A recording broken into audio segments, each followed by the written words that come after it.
Train commuters are expected to reap the benefits of a new initiative that will focus on providing cleaner and better services for train passengers. New South Wales Minister of Transport Gladys Berejiklian announced to the public early May that major changes for New South Wales trains were in progress. A major focus of this initiative, labelled under the Fixing the Trains program, will focus on providing cleaner train amenities by creating a specialist cleaning unit to attack graffiti and rubbish on dirty trains and stations. Transport researcher Tim Brennan from the Institute of Sustainable Futures thinks the implementation of this new program is a first positive step.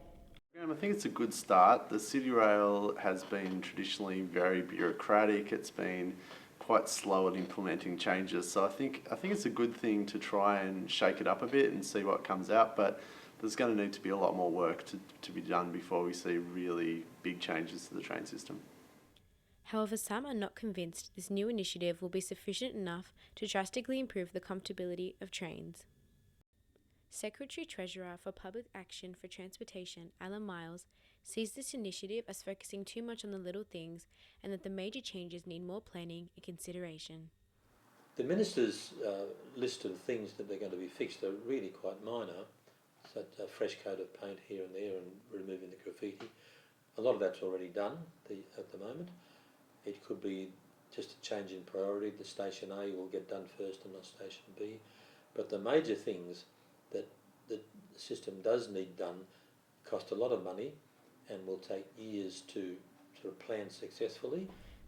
Mr. Brennan shares similar views to Mr. Miles and thinks that although beneficial, there are much bigger priorities to focus on.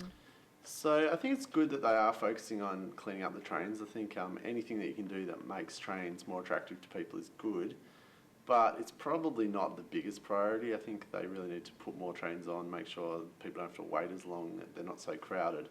As part of the program, 250 bins will be installed across the City Rail network after they were removed due to bomb threats prior to the 2000 Sydney Olympics. However, Mr. Miles sees that the reintroduction of new bins to create cleaner stations might have the opposite effect. People are perverse. If there's no bins, people will take their rubbish home. If the bin is there, people will put the rubbish in the bin, or if it's full, they'll still put it there or they'll put it beside it. And in a sense, it may not lead to a cleaner station. In the North Sydney municipality some years ago, the mayor removed all the bins and everybody thought, what a stupid idea.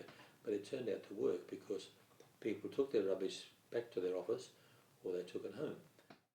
The New South Wales Transport Customer Fact Sheet reveals that customers are unhappy with dirty trains and stations. 63% said that the cleanliness at stations was unsatisfactory, while 46% said that the cleanliness of trains was also unacceptable. Mother of three, Melissa Apostolou, is a frequent train passenger who relies on train services for much of her needs and weekly tasks. I rely on the train to take me to the places that I need to go, like shopping, to buy my groceries and to the bank. And I live next to Seven Hills Station, which is very convenient to me because I don't drive and my husband works in the morning. So I need the public transportation, the train, to take me to all the places that I need to go. However, Mrs. Apostolou sees the trains as unsatisfactory and says that graffiti and the cleanliness of trains is a problem for commuters. I'm not completely satisfied with the condition of the trains because sometimes it gets dirty, sticky and smelly. And also the graffiti. I think that they didn't do enough to clean the carriages for all the passengers on the train. Mrs. Apostolou is just one of many commuters who are unhappy with the cleanliness of Some trains. can be really, really dirty, like especially when students are around, like little kids, primary high school students. Yeah, the conditions are pretty bad. I mean, there's graffiti all over the place, there's rubbish littering the floor. I go to uni like practically every day. I don't want to walk into a pigsty, you know? Honorary Secretary of the Mount Druitt Commuters Improvement Group, Angela Plowes, says that the graffiti on trains is a global issue that needs to be dealt with as fast as possible.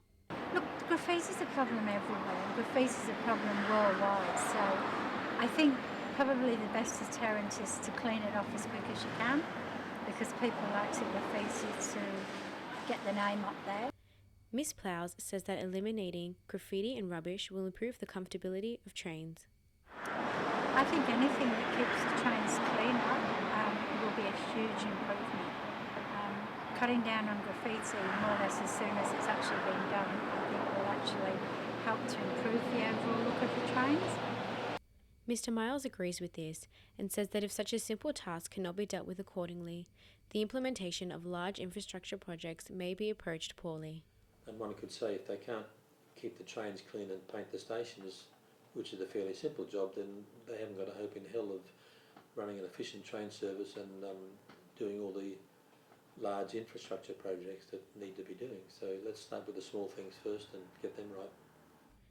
City Rail is already conducting major cleaning and maintenance services at Central, Town Hall, Wynyard and Circular Quay, and will continue to clean other stations in the months ahead.